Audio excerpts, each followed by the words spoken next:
I wonder how much you consume media, entertainment, the journalism sources.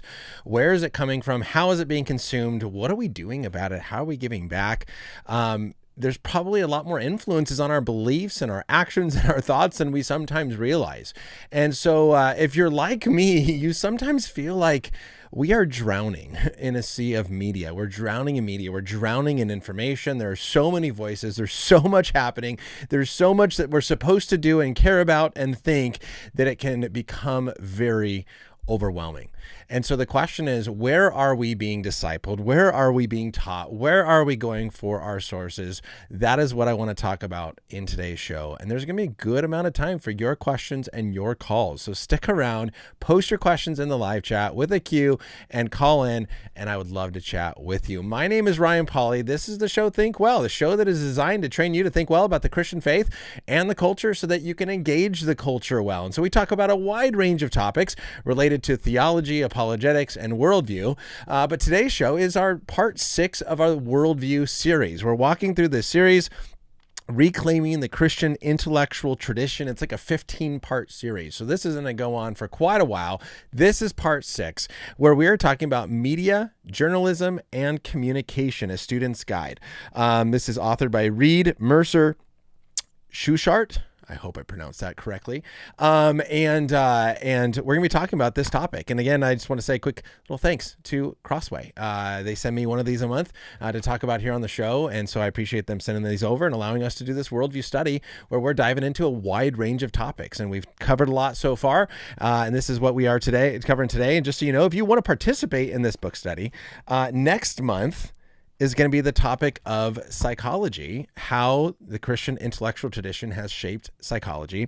The month after that is going to be on political thought. So August, psychology, September, political thought, and there's more parts coming up in the future. If you want to vote on what you want to see next in the series, you can follow on Instagram. There's a channel there, the Think Well channel on Instagram, and you can cast your vote there. So that is the exciting thing to come. What's going to happen today in upcoming shows. Also in August, there's only going to be 2 shows in August. I actually leave for a Maven immersive experience here soon, and we'll be in Utah next week. So there's no show next week. I'll be leading 16 students from around the country on a Maven immersive experience to Utah. I come back, I'll do 2 shows. I'll do a show on the Worldview series on psychology. I'm going to do a show in the culture series on transgenderism. And then I head off to Colorado, where I'm serving on faculty at Summit Ministries for 12 days. And so the end of August, there will not be shows there, but I'll be back in September for some more fun content. So you can always stay in the loop, following on the community tab or on Instagram, social media, and see what's coming up. Shane, good to see you here. All right, with that, I want to jump into this book and begin to kind of think through this topic. Now, let me just say this. This series, if you've been following along in the Worldview series, this series is kind of designed to say, hey, here's how this deep Christian intellectual tradition has shaped the academic discipline. We talked about philosophy. We've talked about biblical and theological studies.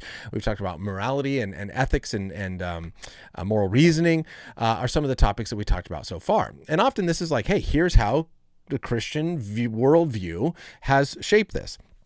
So I expected this book to give an introduction to say, hey, here's how the Christian worldview has shaped journalism. Here's how journalism is different or should be different based on Christianity. Or here's how communication and media should be different based on Christianity.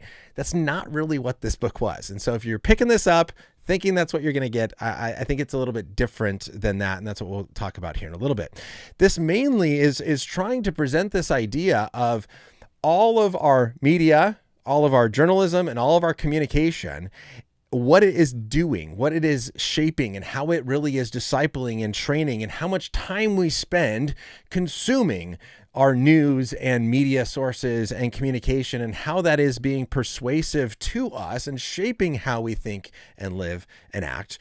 And therefore, as a Christian, how should we be approaching these mediums? How should we be approaching social media? How should we be approaching TV? How should we be approaching these things so that we are first and foremost, trained and cultivated and discipled by parents, by teachers, by pastors, by scripture, and then applying our Christian identity to our media consumption, rather than how is our identity being shaped by media, by our social media use, and really how that's affecting then our view and our picture of Christianity. And so I think that's why I titled this episode something like, how did I title this? Now I forgot what I even called this show. Let me click here really quickly. What is the show? The media is raising the next generation, right? Rather than it's not the church. It's not even parents. That's why he's going to argue. But really, it is our social media and the media sources and TV. This is what is raising the next generation. So that's really kind of the approach that he took, and that's what he's going to look at. So we're going to address that really quickly. Look at some of the downfalls, and then again, open it up to your calls, your questions. So the link there is in the live chat on YouTube, where you can call in, or you can post a question with a Q, and I will get to it here soon. The book begins with this introduction that I thought was just really interesting. I was like, wait, did I grab the right book? Because it didn't quite seem to fit at first. And then he brought it all together that I thought was really good. He did this like overview of education from like the early Greeks, like before Jesus time, like in BC time period, and how education started to form. And he talked about how the early days of education, they taught, what was it? It was math, it was astronomy, and geometry. And so the idea was we want to teach you numbers, and then we want to see how those numbers play out in the real world in shapes and those sort of things. And then we want you to see how those numbers play out in space. And this whole idea was to try to give a well-rounded liberal arts education so that people who went through the education had a well-grounded, well-understood, robust view that they really could apply this knowledge in any area, trying to get this kind of basic information. And the idea that he hinted at or pointed to that I thought was interesting was he says, today we've lost most of the pattern recognition that the ancients had, and that we are faced with an overwhelming daily deluge of new and contradictory information, making it a full-time job just to keep up with what's happening, let alone understand it. Isn't that so true? We recognize when this is one source of information, it's a lot easier. Now, the problem is when that one source is wrong and you've like kind of secluded and bubbled yourself in to where all you get is this one source, and you just assume mom and dad are right or whatever it may be. And all of a sudden you get other information. And while that's really helpful in being able to weigh out decisions, it really can become very difficult. And I get this question a lot from individuals where it's like, man, who do I go to trust? I can go to the atheist channels and the Christian channels, and I can go to all these different YouTubers, and one pastor says this and another pastor says that. Who do I trust? How do I know what to trust and what not? And part of it is that's difficult, right? This is the information media age we live in, where you're getting tons of stuff thrown at you. And it is really hard to see through bias. It's really hard to see through agendas. It's really hard to see through any sort of lying that may be going on, and to be able to parse out and figure out what is true. I've experienced this week. The last 2 weeks have been a little bit of challenge for me. Last week's show with Dr. Schuchardt was difficult because as I was preparing for that, we found that there was a water leak at my house that got a bunch of stuff wet. And so Monday we discovered the leak. Tuesday morning, I had a carpet guy come over. As I'm prepping and reading for last week's show, a carpet guy shows up and he pulls back the carpet and sees that the water leak had actually gotten in the carpet and all this kind of stuff. So then I'm making calls to plumbers. And as soon as I got off the line with Dr. Schuchardt, my plumber shows up to inspect everything. And it's been phone calls for the last week and a half, including today, people coming over, looking at what's the damage, what is this cleanup going to look like? And I realized with the plumber, it was really nice because a neighbor said, hey, here's the plumber we use. He's great. He's fixed a bunch of homes in this area. He does good work. I trust him. I trust my neighbor. And I just call up the plumber. He comes over, fixes the problem. End of story. It was easy. But when it comes to getting new drywall, when it comes to getting new carpet, when it comes to figure out who's going to come clean up this mess, I'm calling 3 or 4 companies. I'm looking at Yelp and I'm looking at reviews, and there's good reviews and bad reviews. And here's this 1 star, this person that says, never trust this company. They're going to scam you. And then someone else like, greatest company ever. I will only ever work with them. And there's so much conflicting information. As my wife and I are weighing this information, it's like, man, this is so hard and emotionally and mentally taxing and exhausting. And yes, it's nice to have lots of different companies to pick from, but to do the work to wade through all of the information to hopefully get what is going to be best for us and our house and everything that's involved, man, it's been a lot in the last week and a half. And I think a lot of people feel this way when it comes to the media use, that we have an overwhelming daily amount of new and contradictory information that makes it really hard to keep up with. It makes it really hard to parse out, and it makes it really hard to understand. Here's what was an interesting fact that he shared. He says that we live in a time of there's what he calls simplexity, but he talks about that there's this complexity in a very simple way. Well, why is it simple? He says most news sources, like he says the New York Times, are written at a 5th to 8th grade reading level. So they try to break things down in a very simple way that no matter who you are able to read it and understand it and make sense of it. The problem, though, where's the complexity? He says a weekend edition of the New York Times contains more information than the average person was likely to come across in a lifetime in the 17th century England. That's a ton of information. So in one weekend edition, you just can't read it all. I think somewhere else he said there's like 300 new articles posted almost every day at the NewYorkTimes.com or something like that.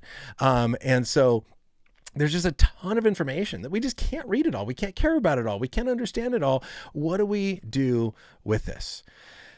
And so his whole point in the communication portion and being a professor of communications, I forgot to say this. This is Reed Mercer Schuchardt. Hopefully I'm saying that again correctly.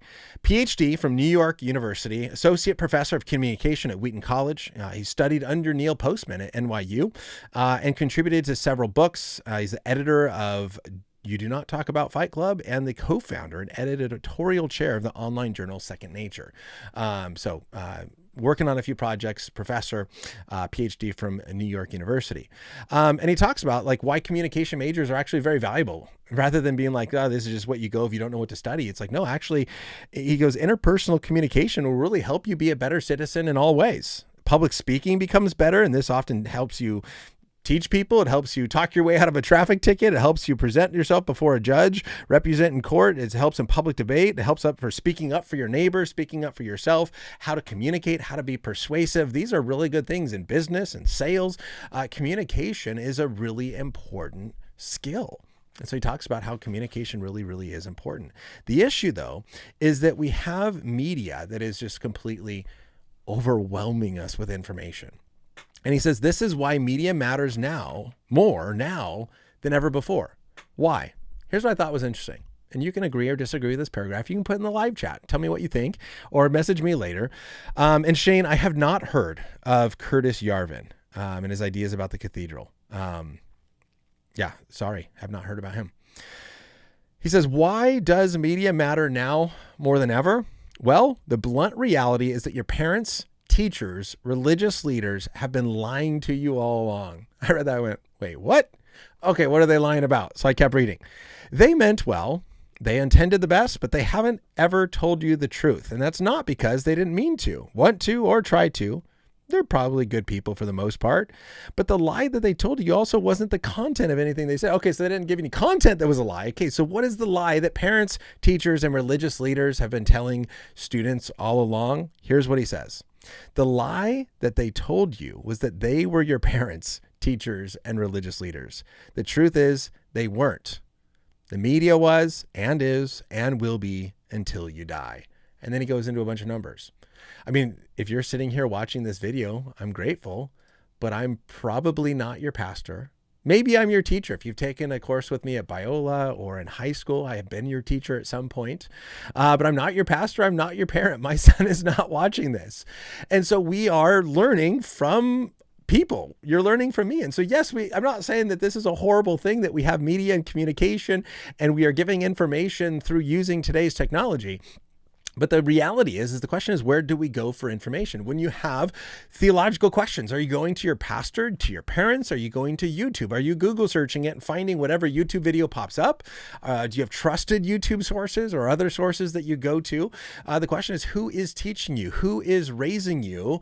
And for the next generation, for students, the data seems to suggest they are being discipled and raised not by pastors, the church, or even really parents, but it is by social media. It is the online content that they are consuming.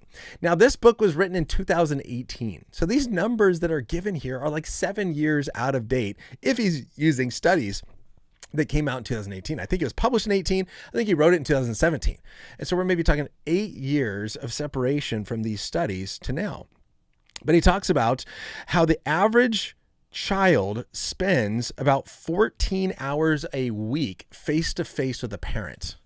So 7 days a week. That means the average child spends about 2 hours face-to-face with his or her parent. The average hours American child spends face-to-face with a television, 35. 14 with a parent, 35 with a TV. Right? You divide, that's like 8 hours a day, right? If I'm doing my math right off the top of my head. Or no, not quite 8 hours a day. 7 hours a day times 7, that'd be 49. So we're talking like 6 hours a day or 5 hours a day. And so this is a significant difference. So that's one of the reasons why he puts it this way. Now, if you talk about not just face-to-face with the television, average American child spends about 30 hours a week at school. The average American child spends 77 hours a week on screens. This, again, is like 8-year-old information. I can only imagine that it has gone up since then. The average religious service, you spend about 3 hours a week. The average American believer spends 84 hours a week on all media. We're talking about computers and TV and screens and social media. And so here, this is why he discusses this idea. Oh, and here's what I thought was interesting too. A number of hours in a week, 168. Number of hours Americans spend indoors in a week, 146 of the 168 hours are spent indoors. 12 hours outside, 10 hours in the car. So we're often not even getting outside very much. And the reason is our media, our social media use, our screens, those sort of things often keep us inside and away from relationships, away from neighbors. So here's, I think, one of the big things that a Christian worldview does is to say, look, embodied relationships matter. Being in a community matters. And media and the internet and technology has changed our understanding of what community is. Where community is whoever I can connect with online through video games or social media or chat, whatever it is that we are doing. My community is my online community. I may not even know my neighbors. Versus a Christian worldview, embodiment matters. We are embodied beings, and we should not use the digital, as nice as it is to connect with people around the world, to replace what is around us, what is next to us. And I tell you what, when I moved into my house, I didn't really know my neighbors very well. And it wasn't until my son was born and started playing outside a lot that we got to know everybody in the neighborhood and know them, I think, really well. But it's because my boys are constantly outside. And so this is his reason for saying, look, parents, teachers, religious leaders, they're not the ones raising kids. It is the media world. With the amount of time you think about that they spend on social media, on TV, the amount of communication that they are absorbing through these technologies far and above outweighs the time spent in person with a parent, a pastor, or a teacher. And therefore, the question remains, who is really raising the next generation? He says here, this may come as a slight shock or may be completely obvious to you, but we now receive our parenting, our pedagogical instruction, and our religious wisdom far more from the media than from any other source, including parents, teachers, and religious leaders combined. Obviously, the above numbers and averages and your personal numbers may be higher or lower. It's worth taking time to do your own personal inventory and try to quantify just how much time of your parenting is received from your parents, how much of it is from teaching and teachers, and how much is from religious leaders. And I think that's a good question. That's a practical application right here. Stop for a moment and say, how much time am I actually spending online versus in person with people? And here's a real question. You're watching this YouTube video or listening to this podcast. Why? What brought you here? Why are you here and not somewhere else? Why me and not someone else? These are questions to consider of what brought you here. What are you being taken away from? I know there's times where I'm scrolling when I should be somewhere else, right? Am I distracted? Am I doing something I shouldn't be doing? In the sense of I probably should be working or spending time with my kids, or there's other things that probably need to get done, but I'm exhausted or I'm whatever. There's a real question. It's like, hey, why am I here and not somewhere else?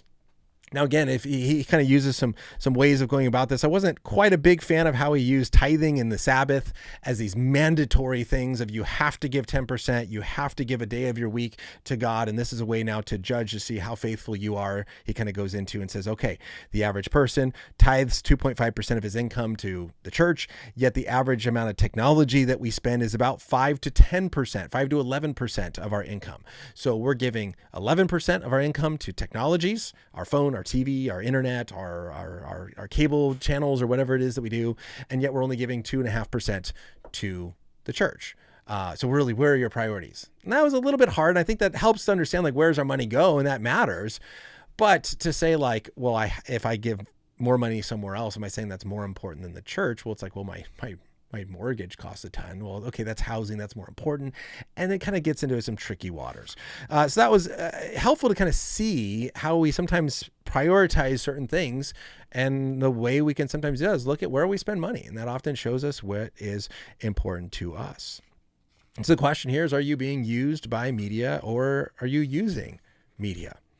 Now he jumps into, I'm going to kind of jump ahead here to a section that's kind of why media matters now more than ever, that he talks about there in that chapter. The next chapter, actually he finishes this chapter 1, where he says, the greatest challenge facing mankind is the challenge of distinguishing reality from fantasy, truth from propaganda.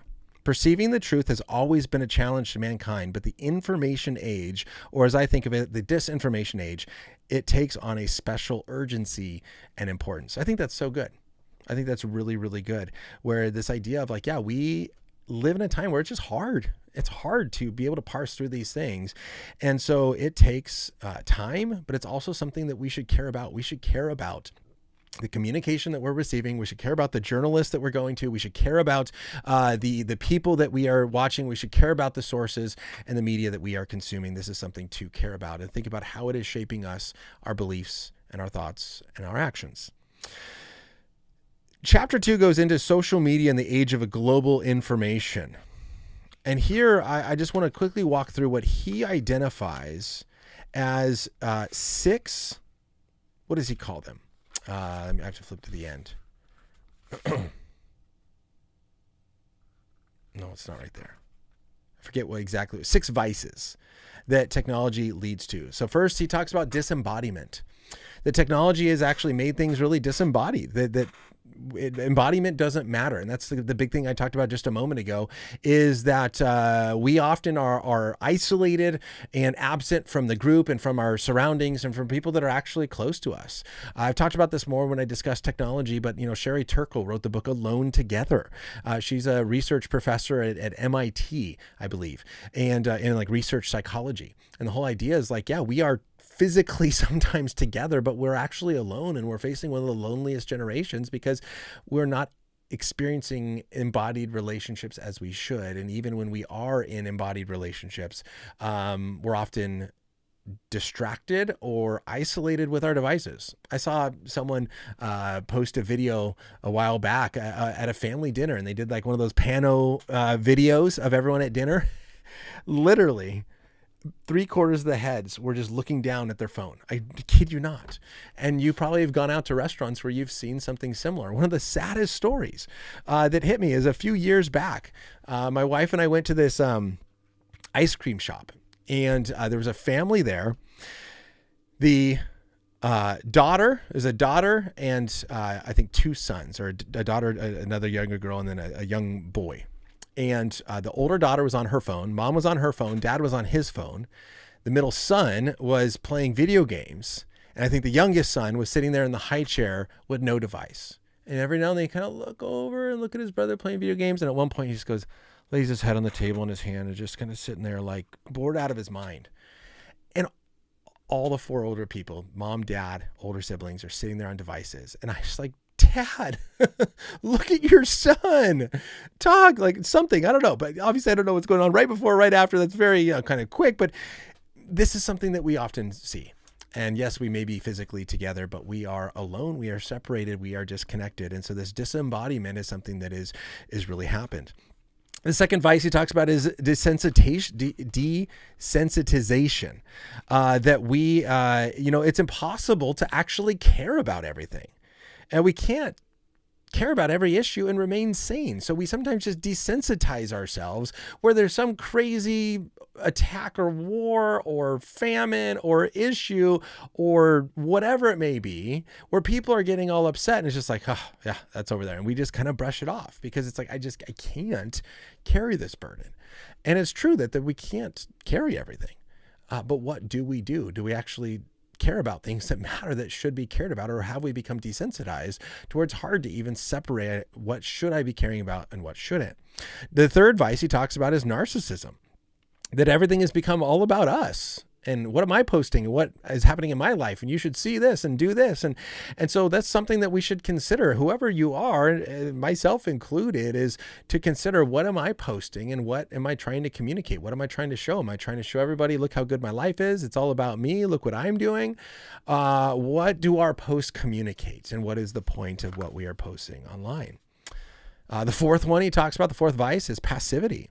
It says probably the most easily diagnosed media effect is one that the average student feels intuitively, and that's passivity. We are passively consuming culture rather than actively producing it. So here's a question of the Christian worldview. We are creators. We are to be creating, to producing, to be making. And the question is, are we actually productive? Or are we being more passive? Are we sitting there consuming and absorbing? This is what entertainment culture does to us, where we just expect to be entertained. And so just feed me, feed me, feed me. Or are we giving back and creating? The next vice, the fifth problem, is ignorance. He says the fifth problem is the fact that all of these knowledge products are demonstrably making us dumber, stupider, and more idiotic than ever before. This growing ignorance, he writes, is documented in several recent books.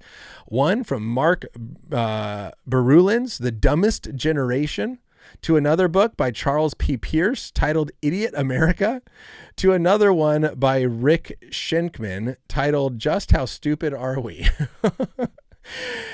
And really it is our short-term memory is being lost, because why remember stuff when we can just Google it? He says, here he writes, let me just read his quotes. Almost all measures of intelligence, from fluid to crystallized intelligence, long and short-term memory, reading and writing skills, are all dependent on the functioning of mind, memory, and language. When the contents of mind, memory, and language can be externalized in a medium like the cloud or Google or whatever, and portable media devices give us the illusion of a portable omniscience, we are really shifting the contents of our brain from an internal to an external hard drive, and our brains are getting softer in the process. This also helps explain why students nationwide resent assessments that test their hard command of facts more than ever. Don't understand why plagiarism is an issue. Isn't that true? Why do I memorize a phone number if it's just in my phone? And it's like, what do we do without our phones? What do we do without our devices? What do we do without spell check? What do we do without autocorrect? What do we do without these things? It's like, are we actually still learning to spell? Why do spelling bees? Why do I just have to spell it close enough, right? As long as I get it close enough, autocorrect will correct it for me. Is that really me being smarter, or is it actually causing us to possibly be dumber? That's one thing why when I was a high school teacher, I would do a lot of written assignments with a piece of paper and a pen. You will write this by hand. And it is crazy how many students writing is illegible. Like, you cannot read it. Is illegible the right word? Unreadable. You can't read it, because they almost have never even worked on handwriting, because from early ages now we teach typing. You're working on computers. We need you to learn how to type, because we're trying to prepare you for a typing world, a computer world, a digital world. Everything is typing with thumbs or fingers on a computer or a phone. Yet how often are we actually working on handwriting? Whereas high school students, I struggled sometimes to read some of their handwriting because it is so bad, because they almost just never do it. The last vice he talks about here is instant gratification. In a digitally accelerated point-and-click world, you're going to want things faster, sooner. Instant gratification is a blessing of most digital technologies. It is also a collective curse. If you've complained about your school's internet connection speed, or you brought the next iPad to get a 3-second faster startup time, then you know the feeling. Instead, in a Christian view, we recognize it's not all about instant gratification. Yes, it's nice to get things done quickly, which is the patient willingness to build in incremental slow steps toward an eventual outcome. If we never build that ability, then we're missing something. Can you wait years for the right person? Can you wait years for the right job? Can you wait and delay that gratification, or do we have to have everything satisfied instantly? That becomes a problem. One of the tips he gives here that I thought was really good. He says the best antidote to the hazards of instant gratification is to cultivate a skill or hobby that you cannot get good at within 1 year. Find something that you can't just pick up and figure out within a day or two or a week. Find something that actually will take you, is like a legitimate technical skill that'll take you more than a year to actually master, and something that you want to do. And he goes, then do that again several times throughout your life, right? Once you've mastered something, find something else, find another skill that allows you to work hard at something that is not just instantly gratifying. I've figured it out, I'm perfect, but actually takes some time. And this can allow you to cultivate some skills against that. So these are some of the vices that come from the communication that we receive, from the media that we consume, from the news outlets that we're watching, that if we're not careful can begin to shape our identity, shape our character, shape our approach to life. So he finishes this chapter with this quote. He says, farther, perhaps the healthiest media diet is really that simple. Actually, let me go back, because here's where he brings in some aspect of Jesus. In a certain sense, since the exile from Eden, we have fixed what wasn't broken, and it has all broken us in the process. If Jesus had food that we didn't know about, and it was to do with the will of his Father, then perhaps the healthiest media diet is really that simple: to walk, talk, and act in our embodied selves as Christ did among the poor, the sick, and the outcast. We need to quiet ourselves long enough to hear the whisper that will tell us what food will nourish us deeply, what food will only stuff our mouths and make it impossible to really speak. I think that's a great piece of advice in our overconsumed, drowning media culture. And the question is, can you walk, talk, and act in your embodied self with the people around you? When is the last time that you have quieted yourself long enough to hear the whisper that you can learn what is actually nourishing versus what is just stuffing our mouths? Have we actually stopped eating long enough to feel hungry? Have we stopped consuming entertainment long enough to feel something? Or are we just constantly feeding that need to be fed? And that's a really good question. So from a Christian view, then how does our Christian identity help us respond to this? One of the things that he talked about is that Christians must look through the media rather than at it. And then they must create media that encourages the receiver to look through it rather than at it. That's what I hope to do here. Is I want to not just focus on my media, which I do sometimes, but to say, okay, how can I look through this and see what's going on to really then make a difference and an impact? And then how can I use media? So you are just simply consuming right now. You're watching me, but hopefully I'm challenging you to go beyond media, to look through media into wishing to do something that is effective and transformative in the world around you. That we are called and created by God to be artists, to be makers of great significance. And then the question I like that he asks here, he says, if we are then artists and image makers, cognizant of our unique role as image bearers, then it is of great significance that we seriously consider the question and asked of an artist, what is your medium? What is your medium? What is your media? What are you using? And what can you create with what you have? Where has God placed you? I think that's a great question, and maybe I'll finish there and I'm going to jump forward.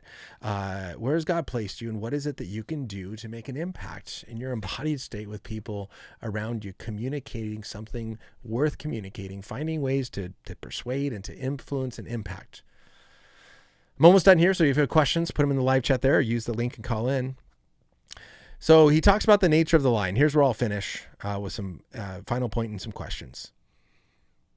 He says, no matter what media, news outlet, journalists that you're watching or consuming, he says all these corporations function on profit, and they have owners and they have shareholders. And he says, thus, no matter what point of view, ideology, or philosophy you think you're getting, buying or renting or subscribing to, the ultimate philosophy of most media is that of profit. Right? Especially we know this is true. If things you don't pay for, that when you turn on social media, you're not paying for it. Advertisers are. Okay, so what are advertisers paying for? Your eyes, your attention. That's what they're paying for. And so therefore they're going to make it as addicting as they possibly can to get your attention longer, to make more money. That's just the nature of how these sort of things work. And he says it's also helpful to remember that when you open a screen, turn on a TV, click a link, or pick up a magazine, whatever else someone is trying to inform you, persuade you, or entertain you with. That's true. That's true of this video. I'm trying to persuade you to think with a biblical Christian worldview and to engage the culture well. I'm trying to make a persuasion. I'm trying to persuade if you're not a Christian. I'm trying to persuade you that Christianity is true. And callers hopefully are trying to persuade me that it's not. And we have good conversations as we actually engage with people and think deeply about these issues, but recognizing it's not neutral. The journalists and the media and the communication out there is not just simply neutral fact presentation, but it's often persuasion, trying to get you to believe something or to think something, and sometimes for the purpose of profit. I'm going to skip to the very end where he gives some questions for reflection. And here's where I'll end. He asked the question, how much media do you consume? That's a good question, and maybe take some time this week and to think about what your media diet is, how much a day, weekly, monthly, yearly. Maybe take a little journal if you want to. It may surprise you. If you got an iPhone, I know there's screen time where at least it tracks how much time you spend on the screen, and I get a report every Sunday that says how many hours a day I spent on my screen. I can click on that and see what apps and everything that consume my time and allow that to be a moment of reflection. And so for me, and having my wife that is good at helping me have a balanced life and taking breaks, I know for me, I've blocked all social media on Saturday and Sunday because my job is so much on YouTube and Instagram and everything, that having access to social media on the weekend literally is me working on the weekend as I'm seeing comments and responding to questions and things like that. Then email is blocked on the weekend too, because that's work. And so I just block it on Sunday. So as emails pop into my phone, that's the problem with phones, is everything comes through. And so maybe taking a reflection time of how much you spend and how much you consume, and when are you actually getting breaks from the normal daily rhythms of life. Number 2, what do you want to do with your life? Then how many hours would it take you to achieve the level of expertise or excellence in your chosen field? I think that's a good question to consider. Mirza, good to see you here. I'll get to that question here in a second. He asked, what media can you fast from? Maybe you need to take a break. What can you live without for a day or a week or some time? What can you maybe take a break from? Then what media are you using? Are you using it intentionally, relationally, purposefully? What media forms us about disembodiment or what it means to be embodied? Are you using media to further God's kingdom? What is media? So Mirza, you said you heard all these arguments in the 90s. I wonder, and I think that's true, it's been happening, but I wonder if you would agree that it's more so today with the iPhone, with the accessibility of everything. I wonder what you think has changed since the 90s. Who in your immediate circle of family, friends, and loved ones could use a visit right now from you? I mean, that's just such a practical thing. Who needs a phone call? I know I used to do this. I don't do this as well as I used to. But if I thought of a question, oh man, I have a question about, this just happened. I had to, because my walls are going to get cut into. My house was built before 1980. They have to know if there's asbestos in the walls. So it's like, okay, I could just Google search, is there, how do I figure out, and I said, well, was the asbestos test done when I bought the house? And I could have Google searched, realtors do asbestos testing when a house is sold in California. And that probably could have gotten me an answer quicker. Instead, I called my realtor. Gave me a great opportunity to catch up with him and see how he's doing, see how the family's doing, and say, hey, by the way, did you guys do asbestos testing on my house when you sold it to me? No, we didn't. Okay, great. Well, glad you're doing well. And that allows a relational connection when questions come up. So who could use a visit? Who could use a phone call? Again, if they're close by, try to make that a visit. What media are you making? What are you retweeting? What are you posting? That's an interesting question to take. What can you make that will help your neighbor? How can you brighten your neighbor's day? I know my boys are 3 and 2 years old, and there's a neighbor by us that is an elderly lady that walks her dog frequently. And every moment she comes out of her house, my boys see her and they yell her name across the yard and run full speed across the yard over to her. And that I just see the brightness on her face, and it's so special. And it's so cool. Just the little things that we can do just to make someone's day. What are you doing right now? Where are you? Why are you here? This is what I asked you before. Why are you on this video rather than somewhere else? Or are you physically present but emotionally absent from the people around you right now as you watch or listen to this video? What's going on? These, I think, are some practical, helpful questions to consider the media consumption that we have, and really how God has created us to be relational beings with people, in people's lives, relating to them, knowing them. And so, now there's a ton more here. There's pages of questions on what Neil Postman used to ask of new technology. This I used to teach my students, I think is helpful, of like, what problem is this new technology fixing? What problems might it create? What changes is this new technology going to do to you? Like, before you adopt new technology, like, why do you need it? What is it going to do to you? Like, asking these sort of personal questions. He also has questions on ecological questions. There are social questions that media and communication affect, practical questions, moral, ethical, vocational, metaphysical, political, and aesthetic. So if there's any of those categories that you want me to go over, throw it in the live chat and I'd be happy to talk through those specific questions.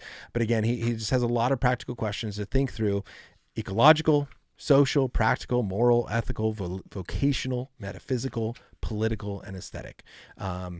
So not what I expected. Not about, hey, here's how you should be a journalist, and here's how you should communicate information, and here's what stories are worth telling, and here's why it's important to tell the truth, and here's, that was not, that's what I was expecting. That is not what I got. Instead, it was much more focused on kind of an impact of social media and the media that we consume, and how it's shaping us, informing us, and what we can do to kind of push against that and form our identities apart from that, of really understanding who is raising us. Are we being raised by entertainment? Are we being raised by our phones and social media? Or are we being raised by pastors, parents, teachers, people in authority in our lives? And so I think that's a good question. That's what I was hopefully trying to give you, some ideas that if you feel like you are drowning in media, here are some ways to maybe take a break and step back. So there's a question here from Mirza that I'll get to right now. But again, if you have other questions, if you're watching live, post a question with a Q in the live chat and I will address them, or use the link that I tagged there at the top, pinned at the top, and call in and chat with me. The next 2 sections of this series, as I mentioned at the beginning, psychology is going to be in August, political thought in September. So with that being said, let me jump over to your questions. Thanks for being here, everybody. Could all this just be the case of every older generation thinks the younger generation is spoiled? That's a good question.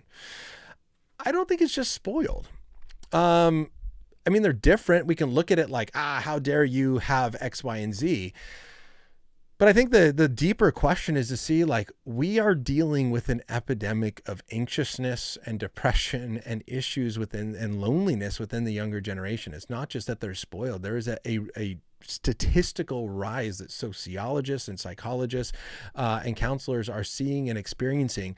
And it's associated a lot with technologies and media. And then you look at, again, just the data of how much time young people are spending on devices versus spending with people. I don't think that's just a spoiled thing. I think that there's a problem. And maybe they're spoiled so they get all this stuff. And then the question is, hey, are us as parents and leaders and teachers, hopefully can we help students walk through these difficulties? Can we help them have a more balanced approach to entertainment and to media.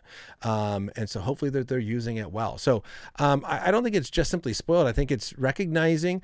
So here's something I didn't mention. Let me see if I can find it here really quickly. Here's what I thought was interesting. He laid out, here it is, how much time the average American, how many sleep hours the average American gets. Now, I don't know where they're getting all this information. He cites it in a study done by the annual Sleep in America poll exploring connections with communication technology use and sleep by the National Sleep Foundation back in 2011. They report that in the 1800s, before the Industrial Revolution, the average American got 10 hours of sleep. Again, this kind of makes sense before a lot of stuff, especially before like electricity and the sun goes down. What do? Like you got candlelight, not a whole lot to do. So you just sleep. So 10 hours of sleep in the 1800s. By 1850, after the Industrial Revolution, the average American was at 9.5 hours of sleep. In 1910, after electricity and gas lights are invented, the average American got 9 hours of sleep. So now having electricity and lights shortened sleep again. 1972, after mom went to work, 8 hours of sleep. In 1997, with the invention of the internet, 7 hours of sleep. And in 2007, after the smartphone, 6.5 hours of sleep. And so they're flat out just, according to the National Sleep Foundation, they are trying to draw a connection to say, look, all of this technology is actually causing less sleep. And there's a bunch of people as well saying that the light emitted from the phone actually tricks the brain and wakes you up and it's harder to fall asleep. So even the sleep that you do get is not as good. And so I don't think this is simply just a spoiled thing. And I just think you're spoiled and I don't like the amount of time you spend on your phone. We recognize that this is actually having detrimental health and psychological effects on kids as they are getting less sleep. I mean, I dealt with this as a teacher, where kids were falling asleep in class. And it's like, what do you do? I would play video games till 3 a.m. I couldn't go to sleep. I was in the middle of a thing. I had parents at parent-teacher conferences coming to me going, what do? I can't get my student off the internet to go to bed. And they're staying up till 2, 3, 4 a.m. and then trying to wake up for school at 8 a.m. and stay functioning in school. And they're not getting their homework done. And I think one parent, I was like, well, at this point, I wasn't even married. I didn't have kids. I'm like, I'm being asked to how do I parent kids? I'm like, unplug the internet. Just shut down the Wi-Fi, change the password, do something to where they just don't have access. Take the phone away. They said, well, my student will get really mad at me. I said, yeah, same thing. My wife calls me out for my phone use. I'm not very happy about that. I'm going to get upset. But the question is, are we trying to do what we're doing out of love and care and concern for people? So I think that there's a little bit more here to show the issues that this can be, that can possibly this be pointing to. All right, Shane asks, do you think the separation of church and state is bad because there's always a state religion complete with state priesthood? Journalists are priests. I think the separation of church and state is often misunderstood. We talk about this a little bit in our series in 2 months in September on political thought. But again, I think as I've often heard this, and am I looking into this, which has not been super in depth, but it's often like, hey, we don't want the state telling you what you have to do as far as church and controlling churches. Like there's this understanding of a freedom, like the government to be the government and the church to be the church. But that's also not saying that you cannot have worldviews present, because it is very real that everyone has a worldview, and therefore whoever is in control of the state, all of the president and the leaders and Congress and the representatives and everyone, they are going to have worldviews. And so the question is, do you allow for a Christian worldview to be present and active in the conversation at the government level? Or is it like, no, everyone can only have a secular perspective. Christian ideas are not welcome here. Well, then that has its own issue, because, well, secularism has ideas and beliefs that shape how we run and make laws and challenge things. And so I don't think a separation of church and state, in my understanding, and correct me if I'm wrong, is more of the government not controlling the church and telling the church what to do. And the church also not just controlling the government. We're not a Christian theocracy. We're not a Christian run country. But we should also recognize, though, that this does not mean that laws should not have any sort of guiding principles. right? And there's a Jubilee episode coming up soon, and they're looking for Christians, conservative Christians, to surround someone. If you've ever seen these YouTube videos where one person sits in the hot seat, has a different view, so they'll probably find some secular or liberal person that does not think that Christian ideas should influence any sort of government policies. And they're going to surround this person with 20 conservative Christians who thinks that Christian ideas should impact and influence the laws in America. And then they're going to have kind of a little friendly conversation debate. And I considered throwing my name in for this episode because I think that this is one where I do believe that our country's laws should be based on biblical principles. Not in the sense that everything the Bible says is wrong should be illegal, and not just because the Bible says so, but I believe in what's called natural law. And so we can use biblical principles, but ultimately arguing not from a Christian perspective. It's not the Bible says so, therefore force this on everybody else, but it is principles consistent with Scripture based on natural law being that which everyone should be able to perceive using common sense and moral reasoning. And then this should inform how we go about making laws in America. So I've argued at length on the show of how that would look like with things like abortion or same-sex marriage, not just because the Bible says so, but making a natural law argument for those things. And so I do think that there is a need for Christianity to have an impact and influence, as everyone who is going to be involved at the political world is, or political level, has a worldview and is going to govern based on that worldview. And I don't see why the Christian worldview should be one that is excluded from having a seat at that table and having a good dialogue where we use our communication and trying to persuade others on what is going to be the best course of action moving forward. So hopefully, Shane, that answers your question on the separation of church and state. Yes, I do think it would be bad if the argument, as I've heard sometimes, is Christians have no place in the public sphere. You keep your religion to yourself, and in your churches, don't try to bring it into the public. And I do see a problem with that approach. Mirza writes in again, I have heard of a study with primitive tribes and native people and how much sleep they get, and they get no more than modern people. Yes, and maybe there are some tribes that have similar sleep than us, 6.5 hours or whatever that may be. And so that would be a good question to see, where is there causation or correlation or, whatnot. But it is interesting if you can show, at least in America, now you're taking one culture and saying, how has their sleep changed? If our sleep is decreasing with these new technologies coming out, that does at least lead to the question of, are these new technologies playing any role in our lack of sleep? And if not, then what would be the reason why in America we have seen us going from 10 hours down to 6.5 on average? What is the cause of having lesser sleep? And so I think that would just be a good question. All right, Trafalgar. I'm sorry if I keep pronouncing your name wrong. Thanks for being here. Have you seen the Jubilee ones with Alex O'Connor? That would be one atheist, or Jordan Peterson one, who would be Schrodinger's Christian. Yes, I have seen those. A friend of mine has been on Jubilee probably 5 times as a guest, 4 or 5 times, and he was not on either of those. I haven't watched them in full, but yes, I'm aware of both of those. I know so I applied for the Jubilee one with Alex O'Connor. So for those who don't know Jubilee, how it works is they'll just put out a casting request and say, we are looking for example, this one for Alex O'Connor, we are looking for Christians. We need 25 Christians. If you want to surround an atheist and have a conversation with an atheist, submit an application and we'll review those. So I applied for that episode. And you don't know who the atheist is.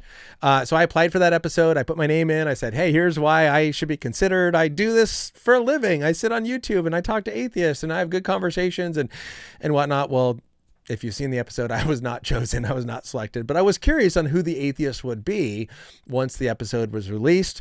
And it turns out it was Alex O'Connor was the one atheist surrounded by 25 Christians. My friend was not in that episode, but he had been on episodes with people who did get selected. And so he had talked to them and kind of heard some information from what that was like. Then I saw that Jubilee was casting later on. They were looking for 25 atheists. And I was like, okay, they're going to have a Christian in the hot seat because they're looking for 25 atheists now to surround a Christian and challenge him. I wonder who the Christian is going to be. And yeah, when it was released as Jordan Peterson was the Christian, there was a huge blow up because it was like, wait a second, Jordan Peterson's not a Christian. He's never come out and explicitly said that he's a Christian or in any sort of way. And according to my understanding, he has intentionally left that vague and not answering that question and where he stands with Christianity. So that got a lot of backlash. And I think Jubilee very quickly rebranded that episode to, rather than being Christian surrounded by atheists, it was Jordan Peterson surrounded by atheists. And so he still presented like Christian ideas, like atheists steal morality from God, or I forget what his different contentions were that he presented that were then debated. But yeah, those were definitely interesting episodes. I did not watch in full, but I saw some clips from them.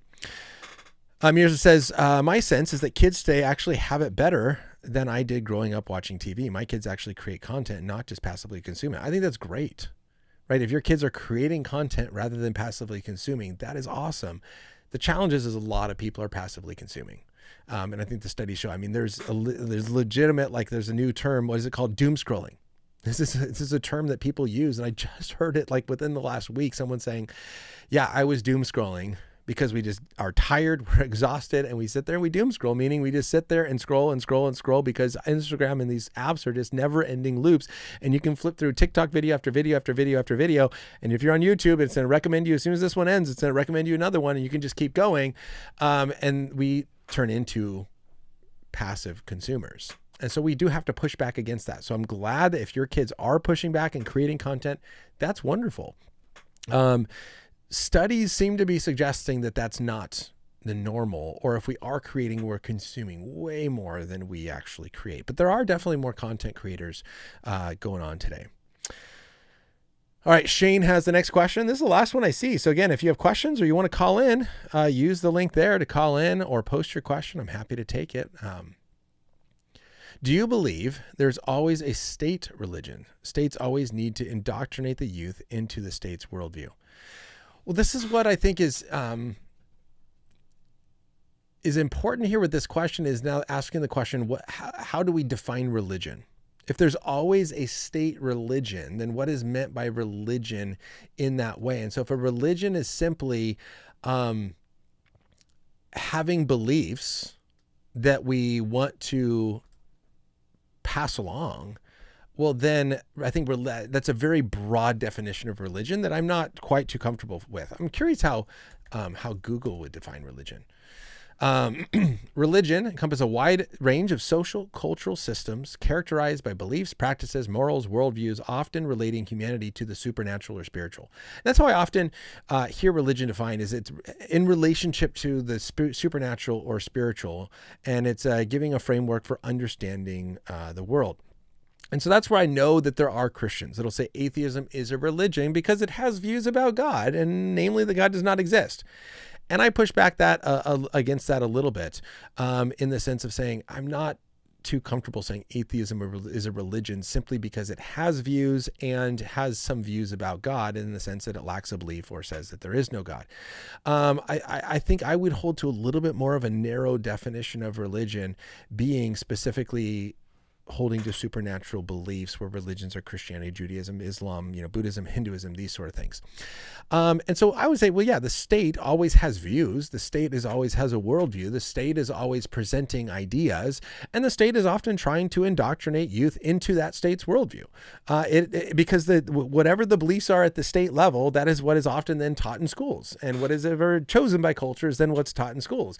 And so we know clear, these are the debates happening right now when it comes to, education and sex ed in schools, and LGBTQ education in schools, and creation education in schools. What ideas are being taught in public education and what ideas are not being taught in publication? This is ultimately decided by courts, by laws, and by the people in the government. And so again, to assume that those in authority do not have a worldview or ideas about this is just not true. And I don't know of anyone, maybe there are people that hold that.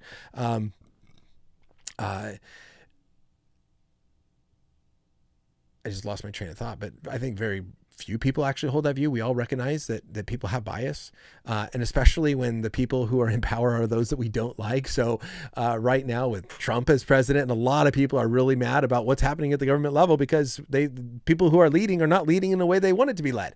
But then when Obama was president, there's a lot of people that are upset about the government, or when Biden was president, a lot of people were upset at the way the government was going because it held views that were contrary to theirs. And so I think that we do recognize that ideas matter and the people in power matter, because the people in power shape the culture in powerful ways. And that's why our vote matters and why we need to think deeply about these things and why all of this matters. And so absolutely, I think that they have views. The people in power have views. They are going to try to get those views into public policy. I mean, that's why we vote for people, right? That's why we vote for people, is that they have the views that we like. Their views line up more with ours than someone else. And so that's why they get our vote. And we want to see those promises, those things that they say, if I get into office, I'm going to do X, Y, and Z. We like that package better. We vote for that person. And so absolutely then they have a view that they are going to then put into practice, and often leads to indoctrination of the youth. So absolutely. And I think this is why worldview conversations matter. Trafalgar says he'll call in a bit.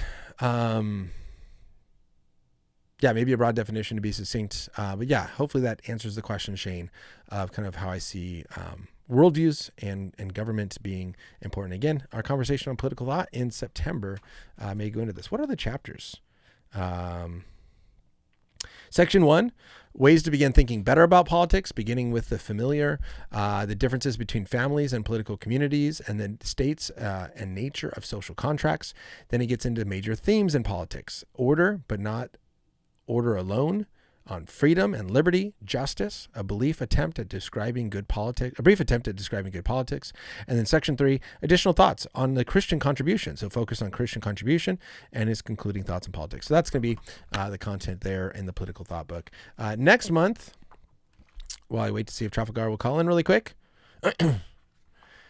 is on psychology and its intellectual context, the work and integration of the Christian view of persons, neuroscience, embodiment and mind, behavior genetics and responsible parenthood, positive and applied psychology and sanctification, and then psychology of religion and truth. So those are the chapters in this book on psychology. That is going to be in August.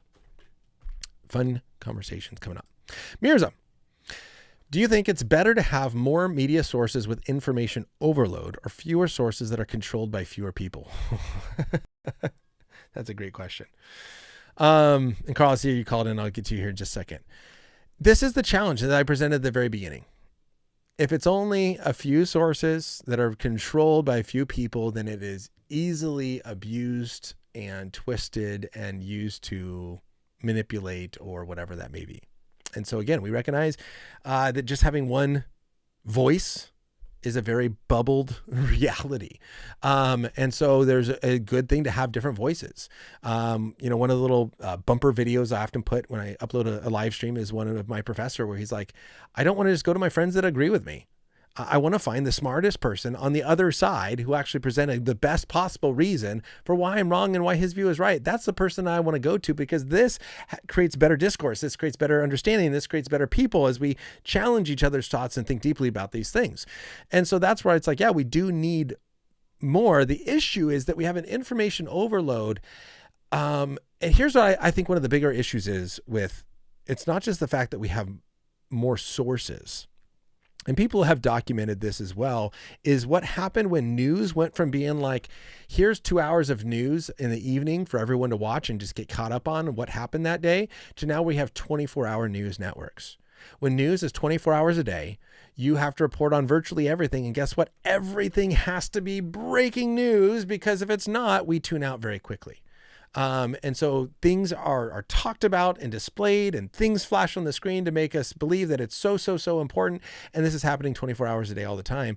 And so this, I think, is where the information overload comes from. Rather than, I know that when teachers sometimes in their classrooms do a study and they'll say, hey, okay, students, I want you to find, X event, something happened here. And I want you to see what MSNBC and Fox and CNN and Wall Street, and I want you to find 5 or 6 different sources. And what do they say about this one thing?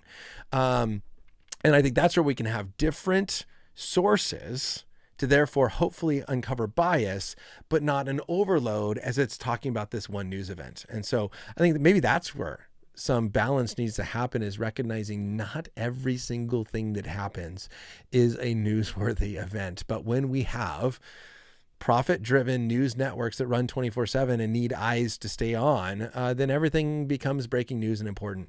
And that's where I think maybe the change happens. So I see you just sent another question. I'll try to get to that in just a second, but Carl called in. So let me add Carl to the call, remove you from the GAN, assign you. Welcome, Carl. How you doing? Hey, pretty good. Can you hear me clearly? I can. Thanks for calling in. Good to chat with you again. What is on your mind?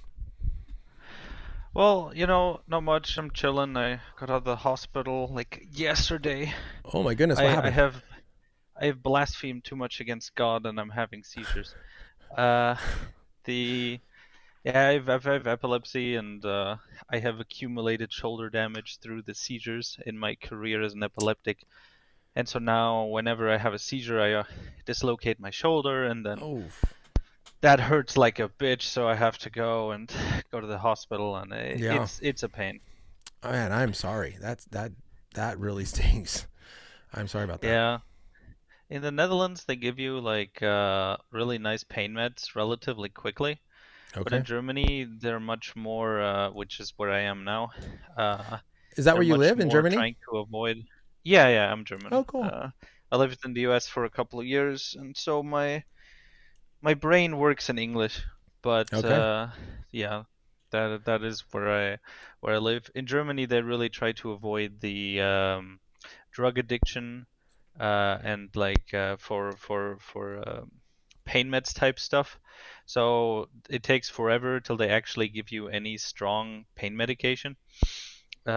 Which sucks when you have a dislocated shoulder and you have to demonstrate through multiple presentations that no, these minor pain meds did not, in fact, uh, Hmm. fix it. Yeah. But that's how it Yeah. goes. Well, man, yeah, sorry about that. And yeah, I never really ask my callers where they're calling in from. So, yeah, to hear that you're in Germany now, that's pretty cool. So, thanks for joining. What time is it in Germany right now? Like 11:30 or something. Like almost a bit Nighttime? before midnight. Oh, Yeah. before midnight. Okay. Okay, you're up. Stay up late for this. Awesome. Well, Nah. cool. Yeah. So, what would you like to chat about today? Huh. Well, there's a lot of cool topics. I wonder what's beating my mind. I mean, I suppose uh, discussions about like the science aspects of like evolution and stuff rarely Okay. go anywhere. Nah, Yeah, they sure. rarely go anywhere. But philosophy stuff. I think last time we talked a bit about Last time was on your uh, understanding of a secular utilitarianism and morality. yeah, exactly. Just a bit of morality. I wanted to ask you a bit more about your your kind of basis for morality. Kind of religious people often, or at least monotheists, kind of have that claim of, okay, non-believers don't have a basis for objective morality, but we do.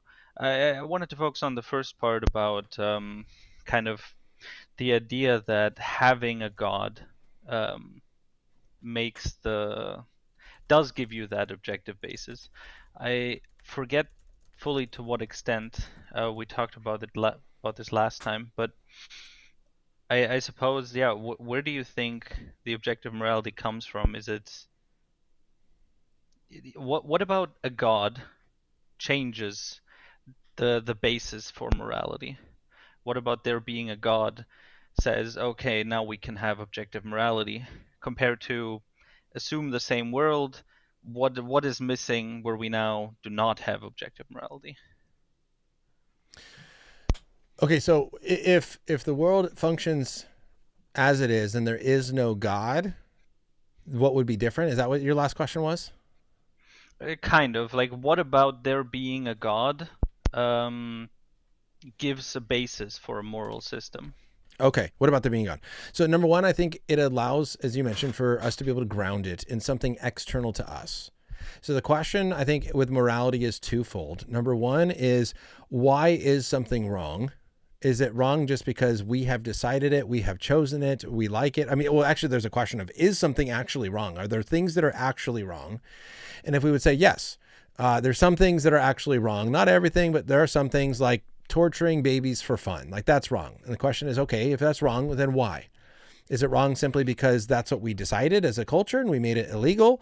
Or is there something outside of us? Is there something transcendent that makes that wrong that we should, that does not depend on us, right? And this is the difference between subjective and objective is, like saying, it's raining outside. Well, is it raining just because that's what I believe or what I've decided or what my community has come to agree to? Or is it depend on, not on us, but on the fact of if there's water falling from the sky or not? So I think that's the question, is if there is wrong, the question is why? And then the second, I think, so God provides that transcendent why this is wrong, not because we chose it or we decided it or whatever, but because this is how it is based on who he is. The second thing I think it provides is it provides moral duties. And so this is what we talked about last time in our conversation, where we now actually have a moral responsibility. We have a moral duty, or we have oughts. Here's what you ought to do. Here's what you should do. You should love people, not murder them. And I think that we only have that's just repeating the claim that there is an objective morality, right? It's not actually saying, okay, what about God means that now there is. Then what does God's existence change about the fact whether or not it's prescriptively, objectively wrong to torture a baby in a given situation? Because I would say that without God, you do not have a way to ground that it is objectively wrong or a moral duty on the fact that you should not do it. Yeah, we can establish that. But how does God do give? You say without God we don't have it. Sure, let's grant that. But what about God existing changes that? Because he is love, and therefore he has then commanded us to love, right? The two greatest commandments by Jesus is to love the Lord your God with your heart, soul, mind, and strength, and to love your neighbor as yourself. So we recognize based on God's nature that to torture babies for fun is wrong and to love is good. So we have objective values. And then because God has commanded us to love people, I now have a moral obligation to love and not harm. And therefore it is wrong for me to harm. And I have a duty to follow that. Well, so by that point, you're saying like following God's instructions or orders, basically, right? But that would be the duty. I'm still missing the aspect where we say, why is God's nature or what God says, why does that become prescriptive? So, for example, right, you said what we have established here are like our rules, right? But is there something beyond that? Well, if we put it to God, then we can still ask, is there something beyond that? Or is it just dependent on God, right? So why would what God says be quote unquote good or moral, right? What prescriptively tells us that we should follow what God says, for example? So, okay, so if I'm understanding you rightly, it's prescriptive because that is what God is prescribing. He's saying, I'm calling you to love. Why, so now why is he calling us to love instead of hate? No. I'm asking, why should we place any value that God in particular says this? Why is it not descriptive like our rules? As in, okay, cool, God says this, and if you do want to follow God's instructions, now it becomes objectively, prescriptively true, right?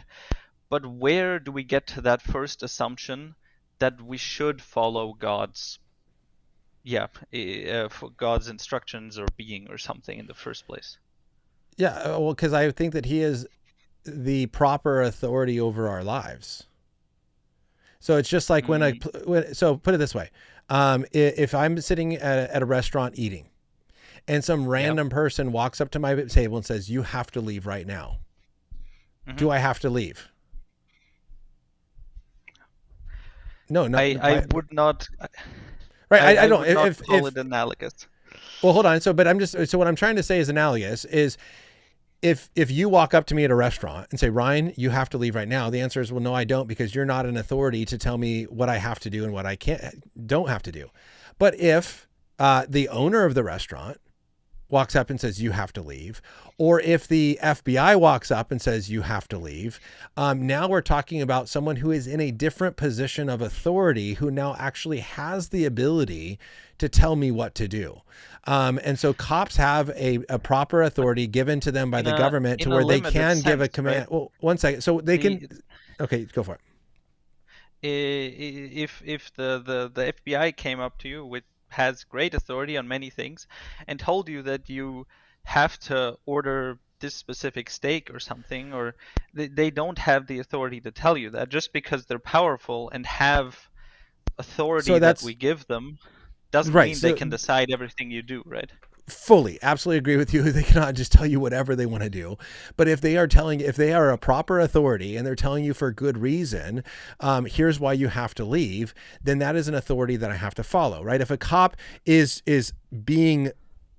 illegally giving commands and forcing me to do things that I don't have to legally do, then the cop is the one that's in the wrong, not me. But if a cop comes up and gives me a lawful order to get out of my car, I now have to get out of my car, because what the cop is doing is giving a lawful order. That cop is an authority over me, and therefore I have to do it. And so what I'm just trying to illustrate here is that if a person is giving you a command to do something and they have no authority whatsoever to give you that command, then you don't have to follow it. There's no prescription there.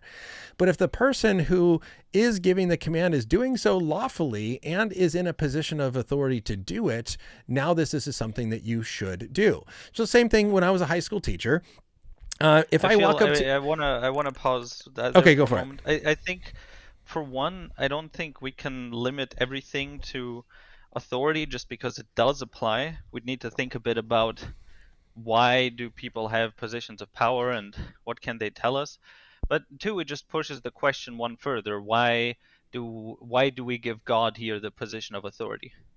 Is it I wouldn't power? say, yeah, I Is it wouldn't say that I give him the position of authority. okay, why He does is he in have the that position of authority? because he is the creator, sustainer of everything. Without Okay, him, we're so not made. He made us.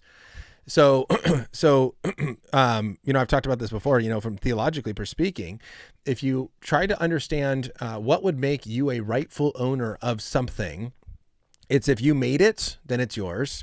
If you bought it, then it's yours. If you inherited it, then it's yours. If you've been given it, then it's yours, right? There's different ways in which we can establish ownership of something and say this person owns it versus that person. When we look theologically at scripture, we recognize God made us. He inherits us. Jesus inherits us. He also bought us with a price, as 1 Corinthians talks about. but if he's the previous owner, then he's buying it from himself, so that doesn't really make a difference. The base position would be he created us, right? Yeah, I and would just I'm just giving there's all of those are spoken about in different ways, of Christ yeah. purchasing us, of buying us, of inheriting us, of making us, in every single possible way that God could be the one in authority over us. He is, and therefore that's why he has that authority, is that he made and created and sustains everything. So you went with ownership there a lot. So God owns us because he created and sustains us, and because he owns us, he has the authority to tell us what we should do on a moral level. Sure. Okay. Yeah, I suppose I disagree with, for one, the concept of owning people, and for two, that creating something and even sustaining it, if you want to kind of phrase it that way, right? Because I feel originally the concept was created, but then if you change it to maintain, you kind of get to uh, claim that he could stop giving, and that would be the same as killing us, right?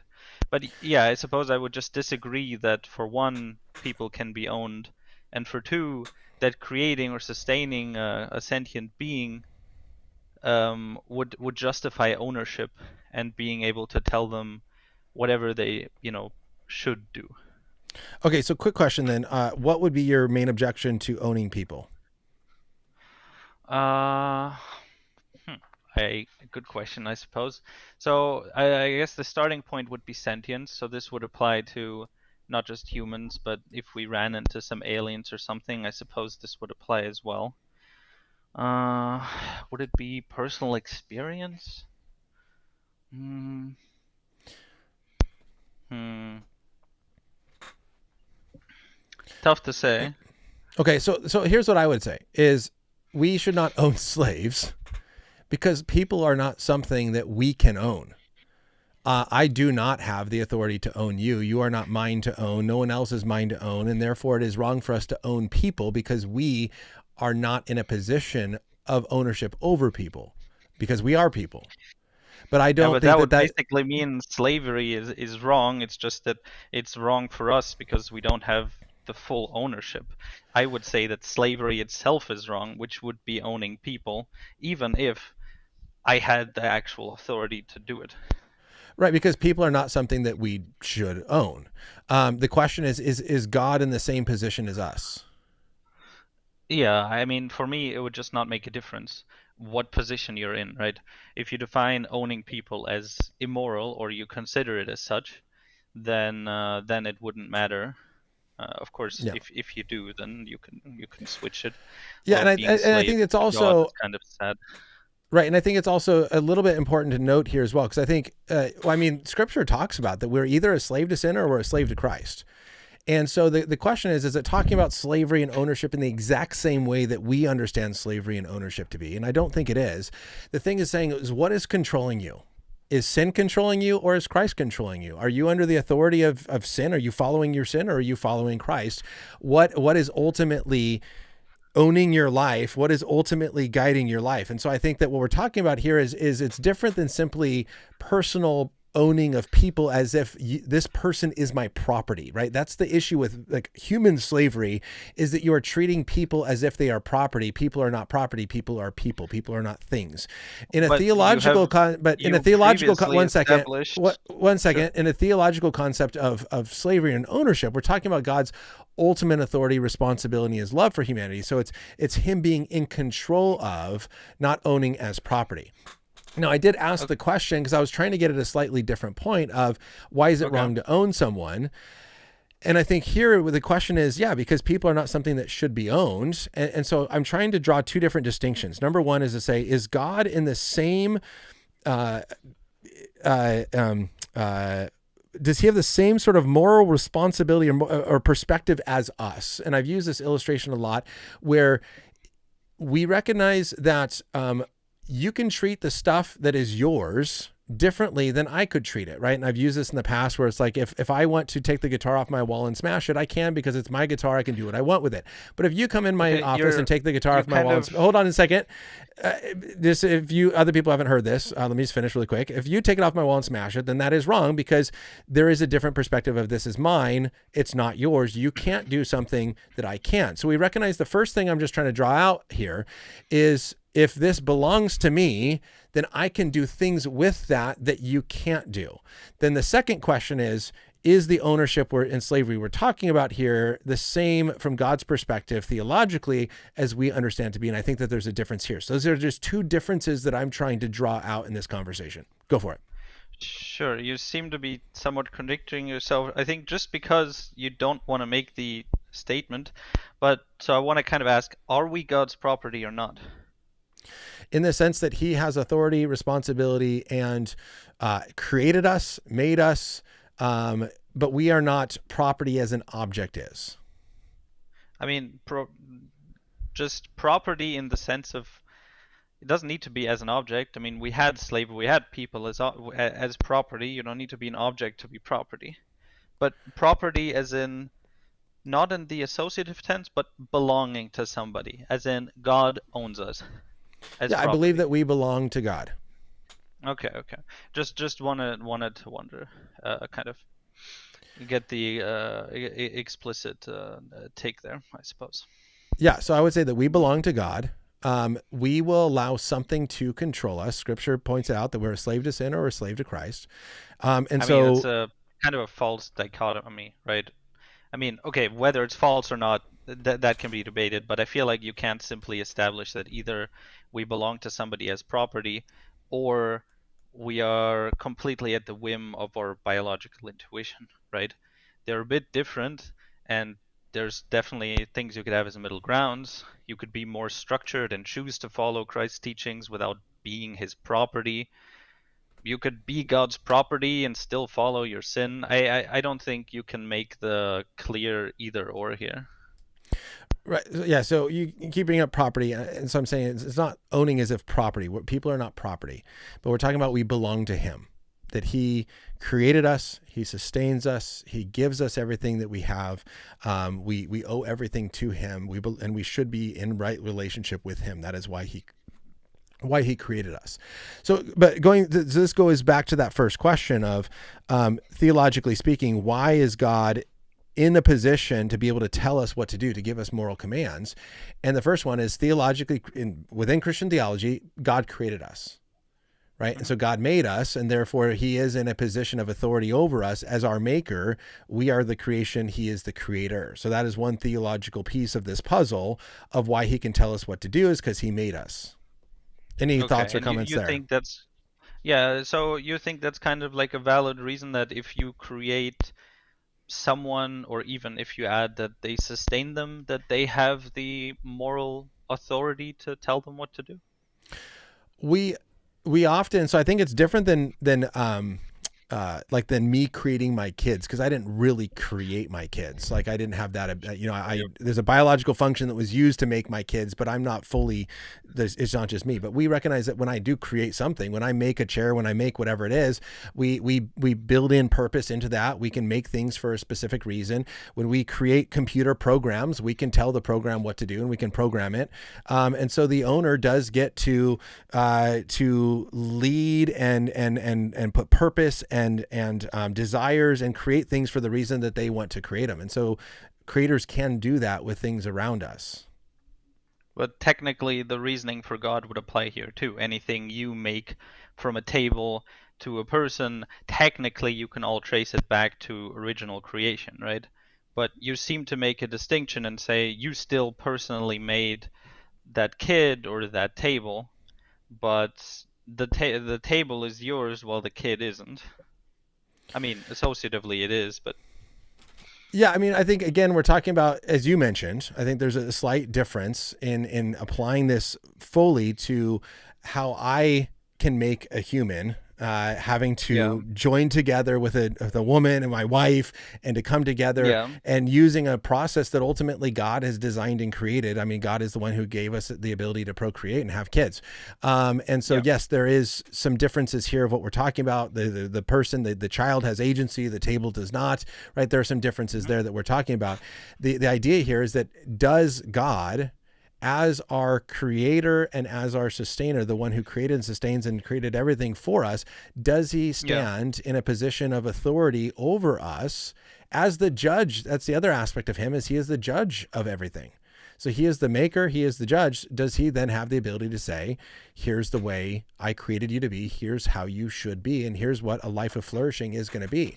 And then He gives us free Yeah. agency and free will to choose whether we want to follow that or rebel against it. But Him being the judge of the universe, just like I sometimes watch, if you've ever seen those like sovereign citizen videos where they stand before they get I arrested and have they not.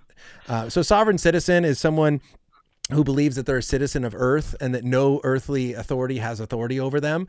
And there's a Uh-huh. ton of videos of sovereign citizens on YouTube. The funny ones are them with cops, where they're like, you can't tell me what to do. I'm not driving a car. I'm just traveling, and I can have the freedom to travel, and you can't tell me what to do. And then it results in always the cop breaking their window and pulling them out of the car. They often get arrested. They go stand before a judge, and they often will tell the judge, who gives you authority over me? You have no authority. And the judge will say, well, the state of California gives me authority over you. And they're Yeah. like, I don't Society recognize, does. I don't recognize that authority. And they go, well, I have it. And they're like, but I don't recognize it. And he goes, okay, you want to see how my authority works? Bailiff, take him to jail, 24 hours in jail, and I'll see you tomorrow. And the person can sit there all day long and say, I don't think you have the authority. I don't trust that authority. I haven't I recognized that mean, authority. yeah, but that's And eventually the descriptive, right? judge just goes, do you want to see my authority? Here's what it is. And so you have the freedom to reject it. But the fact is that judge is in authority over that person, whether they like it or not. And That so the that fact that we live applies in the to world that God, Nazi, so the fact that we right? live in the world That that God created, He's the judge over all. He is an authority, and He can tell us how we ought to live. Yeah, but like that applies to Nazi Germany as well. Just because somebody has authority in the system that they're in doesn't make it moral doesn't make it good. Like, Oh, sure, the yeah. person can. It's back to working. Okay. I just hit resume broadcast. It's back to working. Okay. I just hit resume broadcast. So hopefully I'm back up. Well, so Yeah, here's the should be. thing is Nazi Germany did give prescriptive rules to people. I mean, the Germans in Germany had to do certain things at the threat of being killed or punished if they didn't. So there were prescriptions. It was misused. It was evil. It was really wrong, but they were still Yes. giving prescriptive commands that the German people had to follow at the threat of being killed or punished if they didn't follow it. Yeah. But like, just because the people had authority that was valid in the system they were in doesn't make it moral, right? That's what I was Absolutely. trying to establish here. Yes. But you said they Yeah. didn't have prescriptive authority, and I would say, no, they did. It just wasn't moral. And I agree with you there. I suppose. I guess that's a bit of wording. Um, is it God's decision what he then prescribes? Does it matter? Would it be moral irrelevant of what he says? So his prescriptions would flow from his perfectly good nature. So God is a maximally great being, requires that he has the great making properties at the maximal level, which is goodness.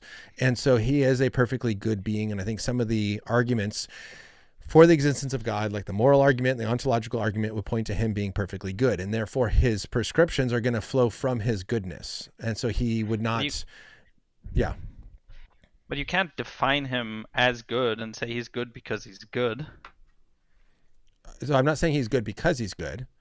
I'm just saying God is good. Yeah, but how do you define good before you have before you have God to define good? How do we define good? I think that we have a awareness around us of understanding goodness, and that then is able to match up with God's nature. But is it good because that's God's nature, or is God's nature just that because that is good? So it's so it sounds like that you're bringing up the Euthyphro dilemma. Is that the question you're asking? Which dilemma? Sorry. The Euthyphro dilemma of how is God make something good because he commands it, or something outside of him set the goodness that he has to reflect or line up to? Yeah. I think that is kind of what I'm. Yeah. As you described that, I think so. So I think we have an understanding and a definition of what good is. Good is what leads to positive outcomes. I'm just is enjoyable, is interesting, is right, is moral. I think we have built-in you moral. can't justify moral with moral. You can't say good is what's moral, like, because we haven't established moral at that point. You did say good is what's enjoyable, sure, but that's more leaning towards utilitarianism almost. Well, so I'm just saying there's a lot of different ways in which we understand what good is. There can be Yes. morally good. There can be good art. There can be good music. There can be a lot of good things. And so how do we understand but we're what we're what talking good about is? the moral good aspect here, right? Right. So I think that we have a basic sense awareness of morality, right? And scripture talks about this. And I think even atheists would argue for this too, is that we have kind of a basic built-in awareness of right and wrong, based on human flourishing, based on what has a positive effect in society versus what doesn't. Sure. So without any laws, without any rules, without society telling us what to happen, there's kind of this built-in moral sense that we have. Without any God, too? And so here's what I would say is that in Romans chapter 2, this is described as God has given us a conscience, that the law has been written on our hearts so that we can know right from wrong apart from any law. I think atheists recognize this to be true of reality. They reject the existence of God. And so then they will say this is an evolutionary built-in thing, that through evolution, through our recognition of flourishing and survival and these sort of things, we have this ability to recognize, compassion as being a good thing, or love as being a good thing versus hate. And so I think that what I'm trying to argue for here, well, hold on. What I'm trying to argue for here really quickly is that I think all of humanity have a built-in understanding. We can just look and say, we can look and recognize that something is evil and something is good. You can look and see a dad punching. Right? Anyone look, let me put it this way. If you walk down the street and you saw a dad just absolutely punching his 1-month-old baby in the face repeatedly, if you were walking down the street and someone next to you went, wow, that is so good, look at what that father's doing, would you go, oh yeah, you're right, that is good? Or would you go, you are absolutely insane, are you kidding me? Anyone should be able to look at a dad punching his baby in the face repeatedly and go, that's bad.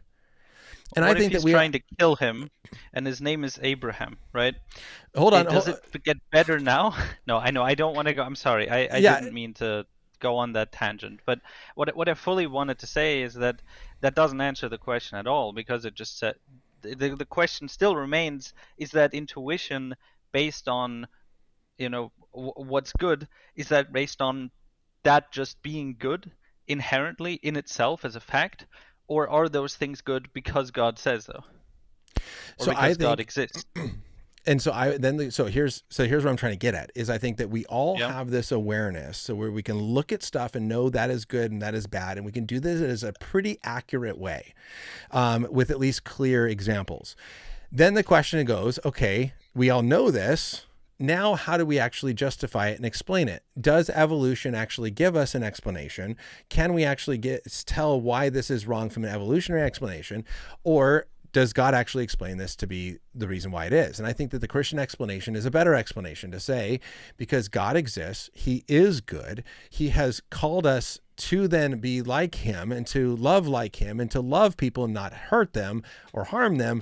Therefore, we can now say, I recognize this to be good and I have an explanation for why it is good. And I can say why it's bad to punch your baby in the face. And I can actually tell you that it's bad and why it's bad and why we should not do it. And so that's where I think what I'm trying to just draw from here is I think that we can kind of use natural law to say, hey, anyone, pretty much, unless you have some sort of like psychological issue like sociopaths, virtually anyone can look around them and have a pretty decent measure of right and wrong, at least in a clear-cut case. Right. In a very clear-cut case, right? Basic moral awareness and moral reasoning and sense experience can say at least abusing children for fun is wrong. Then we take a step back and say, okay, now how do we get that awareness? Where does that come from?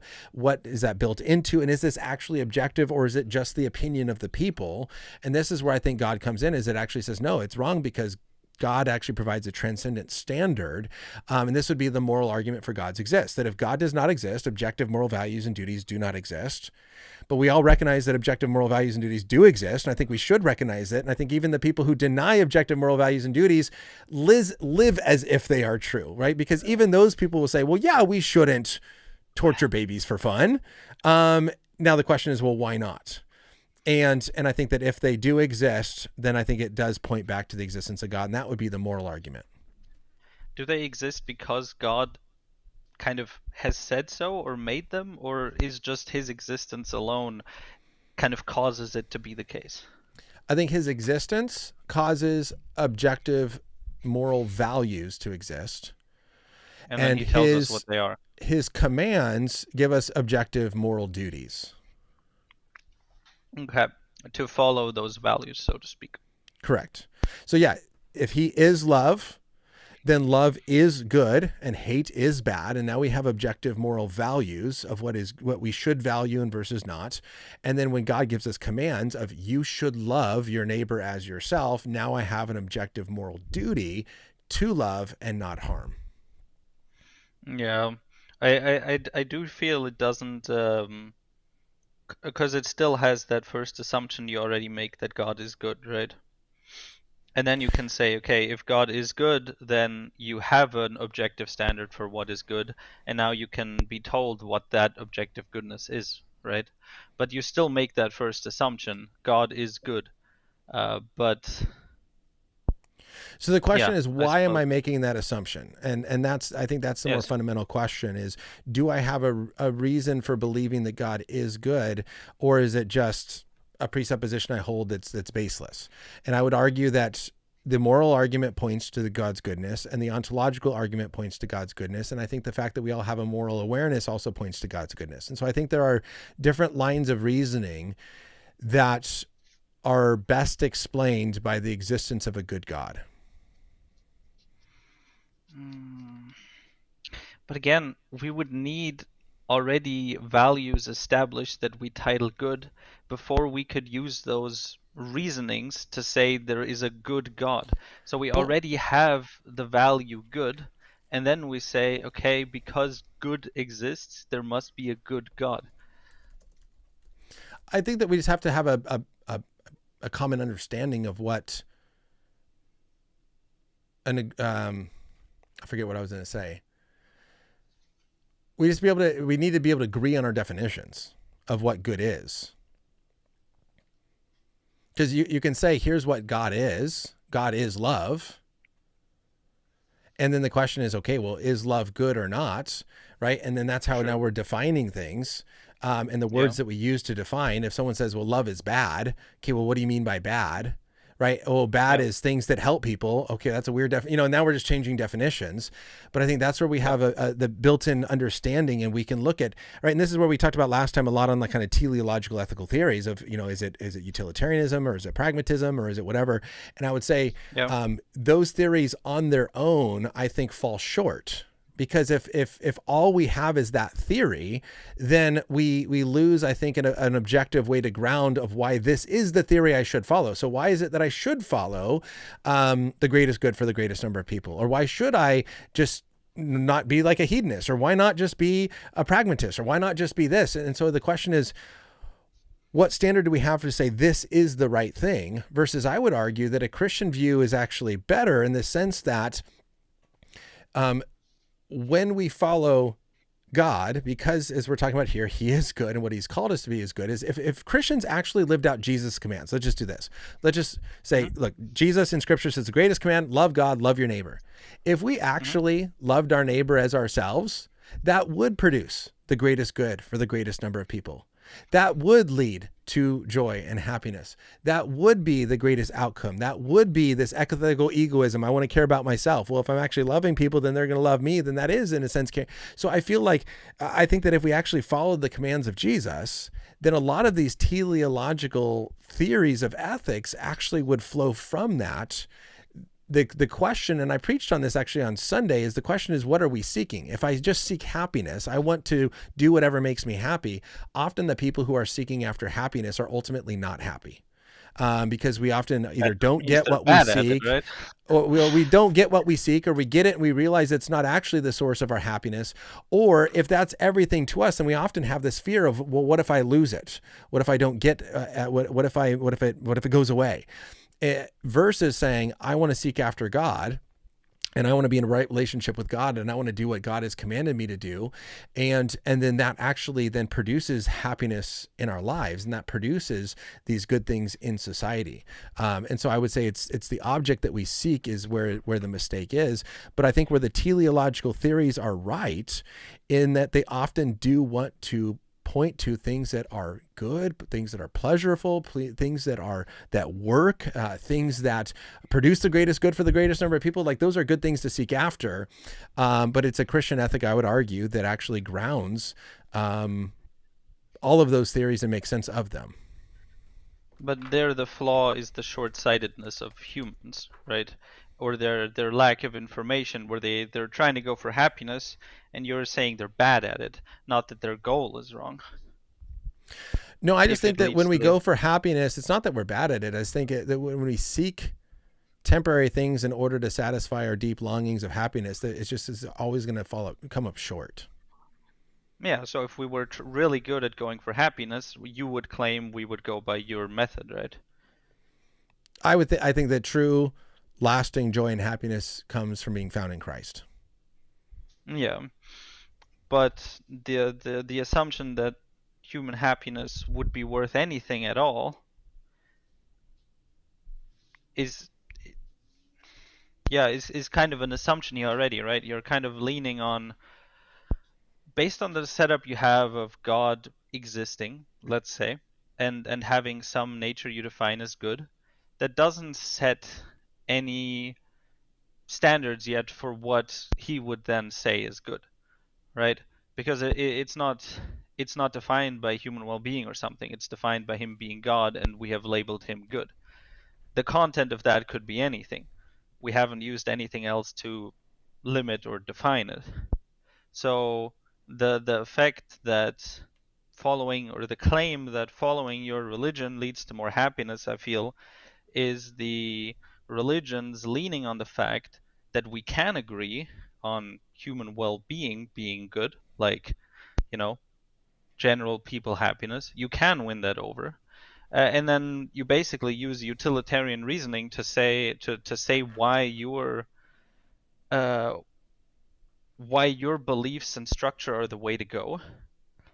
But then for the justification, you go to something different that's independent of that. So it seems you have that extra step to say, kind of consider us having very similar bases, right? You just have the extra step of saying God is behind that step, right? And so I can make a more objective claim. Despite the basis for the good things being the same as the utilitarian, except some of the beliefs you claim to make, you don't have to justify with human well-being. You can just say, well, those we either just look for human well-being in the future, or we just say, okay, we need no further justification. Uh, God, God can do it anyways, right? God has the authority to do it. So you use the human well-being reasoning when it's convenient, which is any time you're right or think you're right. I mean, okay, you always think you're right, but anytime when it does line up, like saying murder is wrong, right? We can agree on that. You kind of use that reasoning, but then when you don't have the sufficient justification, then you lean back and say, actually, I don't. God has authority, so it's fine. It seems a bit cheap. Interesting. Okay, so a couple things there. Sure, go Yeah, it for it. does seem like there is an extra step, because I think the step, and this is what we discussed in the last time you called in, I think the step that's missing with just a basic utilitarianism is the step that actually grounds it as objective and gives moral duties that we should follow. And that's where, our conversation last time was, you maybe have a duty in a strategic sense, but not necessarily a moral duty. And so I think that extra step is what actually does allow us to justify the claim that we are making in a more objective sense. I think that the extra step also gives us the ability to argue right and wrong without seeing the results. That's often the problem with the utilitarian ethic, is that prior to doing an action, we actually don't know if it actually will create the greatest good for the greatest number of people. And there's some times where we're more confident than others, but there's no way we Yeah, can actually know for sure without seeing into the future. Versus that yeah, extra step of grounding our moral actions in God is, I can actually know that murder is wrong without having to see its effects. And so it gives us a moral knowledge before the action, versus I don't think a pure utilitarianism does. So I think it not only, I think the extra step gives us the objective way, it gives us the moral duty, and I think it also gives us a moral knowledge that's not available otherwise. The last thing that you mentioned there, was it seems cheap. Well, I think a lot of times we argue the way that we do because that's what is influential to people. So for example, this is what we often do with students, is that we tell students, if you do X, this bad thing will happen to you. And we use a very pragmatic way of arguing with them, because that's often the way that people think, and that is what is effective. And in saying, well, I don't want that to happen to me, and so I'm not going to do it. So for example, for me in high school, I saw my friends smoke weed and get kicked off the baseball or basketball or football team. And I'm like, well, I don't want to get kicked off the team, so like, I'm not doing it. Now, was I not smoking weed in high school because, well, God says it's wrong and I have this moral thing? Well, I want to believe that that was the biggest influence, but there's also very pragmatic reasoning of, I didn't want to get in trouble. I didn't want to get kicked off the team. I wanted to keep playing. And so there's a pragmatic way in which we often think. And so we often use, I think, reasoning that is effective and communicating in a way that people find persuasive. And so if I'm going to argue with utilitarianism or pragmatism, I think that's beneficial. But the challenge is what happens when that way of reasoning doesn't work out. So the story I often tell is, I was talking to a student at a summer camp whose parents and youth pastor and teachers all told him if he smokes weed and drinks alcohol, that his grades are going to suffer, that his friendships are going to suffer, and it's not going to go well for him. And then he tells me, I smoke weed and I drink alcohol and I still got good friends and I still got good grades. So why is it wrong? Right. And so here they'd use that pragmatic ethic to try to say, hey, there are typically, traditionally, normally are these side effects to this sort of behavior, and therefore you shouldn't do it. Well, he tested it and he wasn't one that had those side effects. And he goes, well, so why is it wrong? My question to him was not to try to figure out more pragmatic reasons to give him. My question was, why do you judge the morality of smoking weed and drinking alcohol on how it affects you? Because don't you also recognize there are things that are bad for you that make you happy? And it's like, well, yeah, I do recognize that. Okay. So we recognize morality is disconnected. And so I don't think it's cheap. You're still saying it's bad for you, right? That's still your argument. Yeah, but it's not in a simply pragmatic way. As I'm saying, it is wrong to get drunk, even if it makes you lots of money. It's wrong to get drunk, even if it makes you happy. It's wrong to get drunk, even if your life goes well. Typically, alcoholism doesn't work out well for people. That's why we have AA. That's why there's a lot of issues. Traditionally, statistically, it's not going to work out. Yeah, but you're still not even if alcohol is wrong because it's wrong. You're not saying it just is wrong. That's just what it is. Hopefully, you're saying, as you said, right? Generally, it will lead to bad things, and even for you who have currently managed to avoid the average consequences, right, it will lead to negative things. But you're still fully arguing within the utilitarian framework, or even just within a selfish framework of it is bad for you, right? So no, I think what I'm trying to say is a more deontological ethic of saying this is wrong because it's wrong. Drunkenness is wrong, period. Christ has called us to not be drunk, and therefore it is wrong. It's not wrong or right based on how it affects you. So that's what I'm trying to say. And that's what I was challenging the student with, is we often use a pragmatic ethic because that's what students find persuasive. And we say, hey, here's how it'll affect you negatively. What I'm saying is it is wrong to get drunk because drunkenness is a sin, period. So even if it makes you happy, even if it helps your relationships, even if it gets you lots of money, it's still wrong. It doesn't matter how good or bad it is in the sense of creating goodness for people or whatnot. It is wrong to get drunk, period, in a deontological sense. That's my argument. And so I don't think it's cheap. So what I'm just trying to say is I don't think it's cheap to use a pragmatic or utilitarian reasoning with someone if that's what they find persuasive. But when they push back and they say, yeah, but I did it and it didn't hurt me, so why is it wrong now? That's where we have to say, okay, this is the better reasoning. And I want to try to use better reasoning from the beginning. I get why parents often use pragmatic ethics in reasoning with students, but that's where it does fall short, is when you say this will happen negatively and it doesn't, then there has to be a different reason for why this is wrong. And I don't think it's just cheap. I think we often just try to find a way that works. The part I accuse of being cheap is the latter part. Obviously, as utilitarian, I'm perfectly in support of the first part because, well, that's correct, right? But if I want to claim that you should do something, or if I want to, tell somebody or tell my kid or tell society that something is wrong, right? Then I need to bring those justifications. I need to show that it's bad, or I need to, whether it's the long term or that it hurts other people or that it hurts you, right? And if you manage to demonstrate that my promises of good, my threats of bad are not, maybe they don't exist, maybe they're not valid, maybe they're just kind of weak, then I have to just kind of leave it at that point, or hopefully change my mind, or hopefully, or alternatively, find reasons where how it does, for example, negatively affect things. However, you can just not do that. You can, if you reach a point where the reasoning expires and you can no longer justify it, either because there's just no good enough justification, or maybe just you don't know it well enough, right?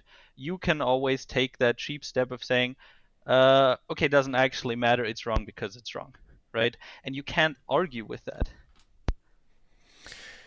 Well, I think it can be argued, and I don't think it's a cheap step. And just quick, Phantom X goes, drinking equals alcoholism? No, I don't think that drinking equals alcoholism. I was trying to say drunkenness and consistent drunkenness. This is an issue. I don't think it's wrong to drink alcohol. So just quick clarification there. But no, I don't think it's a cheap step, and I don't think, and I wouldn't say that it can't be argued. I think that's why we are having this conversation. Is it's something that can be argued. The question is, are there things that are actually objectively wrong that we should not do? And if there Yeah, I mean, are, we now agree, how do yes, we, right? But right, and we agree on that. So then the question is, now what system makes sense of that? And so, yes, we may have a more pragmatic way in which we argue. I'm just going to use a line of reasoning that works.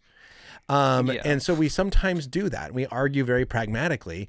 But the question is, okay, but is there a deeper foundation in a more, not just a pragmatic how we discuss and how we try to persuade someone, but can you actually provide a deeper justification, talking about not just how we know something, but why is something the way it is in an ontological sense? And then that's where then it maybe is not that pragmatic explanation, but now we have to give a deeper justification. And that deeper justification can be debated. And that's what we're doing right here. So just for me saying, well, yeah, I may use a pragmatic way to argue that a kid shouldn't drink because it can ruin his life. And I may say, hey, don't drink. It can ruin your life. And you go, yeah, but what if I drink and it turns out good for me? Then can I just get drunk all the time? And I would still say, well, no, you still can't get drunk all the time. Well, why not? Well, because drunkenness is wrong. Okay, now why? yeah, Now that can be yeah. debated, right? We can debate Yeah, my you can claim that still it's a debate from a deontological. utilitarian, right? But if you do end up going to the it's wrong because it's wrong, right? Kind of what you've been saying is that the convincing part is kind of just the reasoning is because you're trying to convince somebody, but no part of the fact that you're explaining that it's bad for you is actually any of the reason why it's wrong. It's wrong because it's wrong. And the reasons are just kind of, well, I'm trying to convince people, even though it's not really that important. So, okay, so if I'm following you correctly, so I would say drunkenness, for example, since that's the topic, is wrong Yeah, because Jesus has commanded that it is wrong. said so. Why? Yeah, Because he has said so, because it distorts our ability to think clearly. He created us to think, and it blocks our ability to control our bodies, to think clearly. And so this is something that causes us to not live and act in the way that God has created us to live and act, and therefore it is wrong. So that would be the justification that I would give for why drunkenness is wrong. yeah, And then there's the question now, a lot of times a student will say, but I don't care what Jesus says. Why shouldn't I drink? And now it's like, yeah, well, I may try to give a different reason of you because it will ruin your grade, whatever. You may give different reasons, all trying to get someone to do what is ultimately right and not do what is wrong. yeah. You kind of, since the end justification is like God says so, I mean, you kind of put Jesus as a middle stone, but why Jesus said it, you went back to the utilitarian step. But if you then go far enough as to why is it, good to do as God intended, you go back to because God said so, right? But now, if you have disagreement for most of human history, and still now, most people are religious. It was very, very dominant in. Let's just say it's less dominant in the West than it was before. We still see the same level of religiosity in Muslim countries, for example, right? But if I strongly disagree with another person on a utilitarian basis, right? We can actually reason, and one of us is right. But if two Christians or a Christian and yeah, for example, just two Christians, right?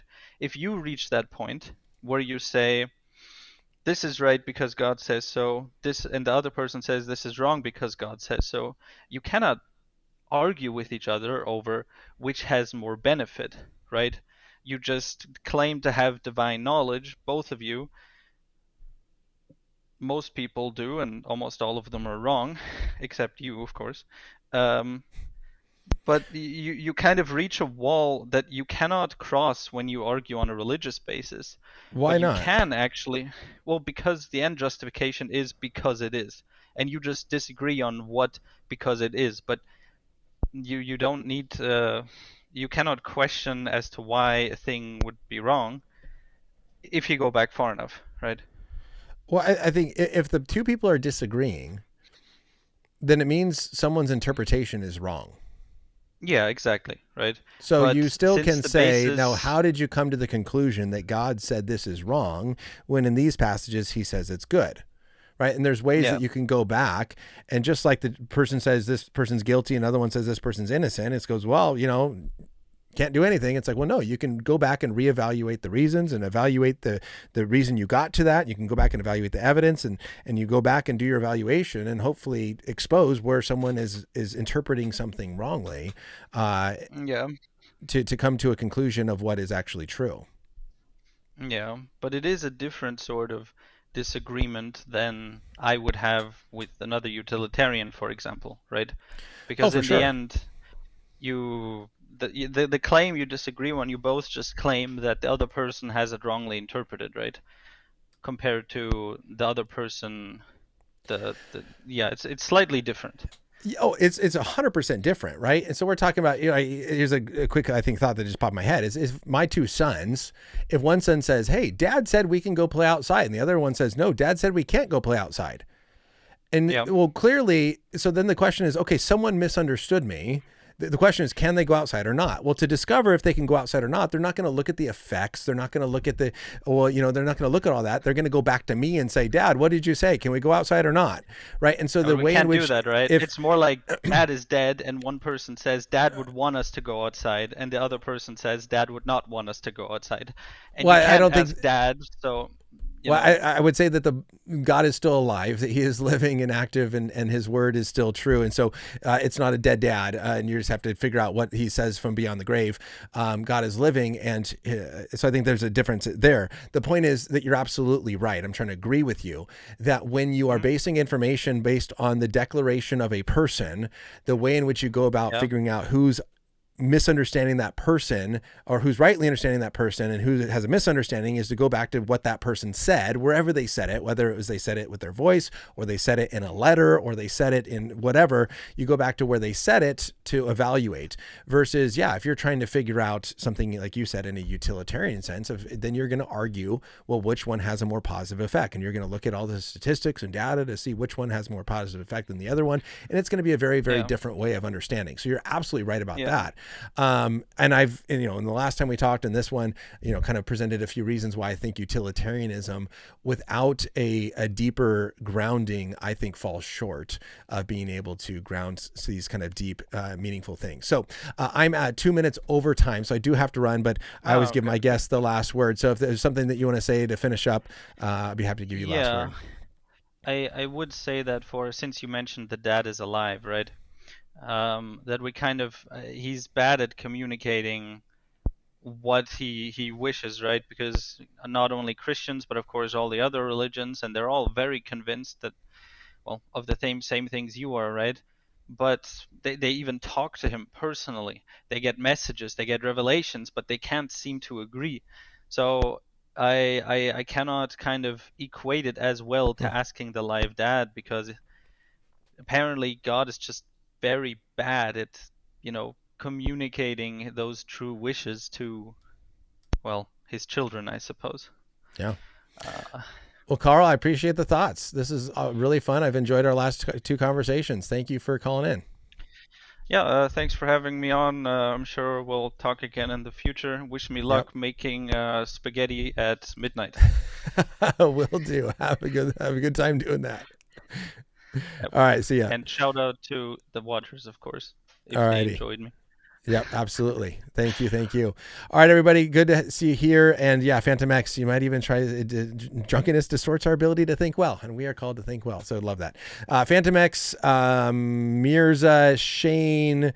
I see you guys all participating here. If I missed anyone who participated, thanks for being here. Everyone who is here that did not jump into the live chat, thank you for being here too. I know not everyone jumps in there, but it's just I'm happy to be able to share this moment with you.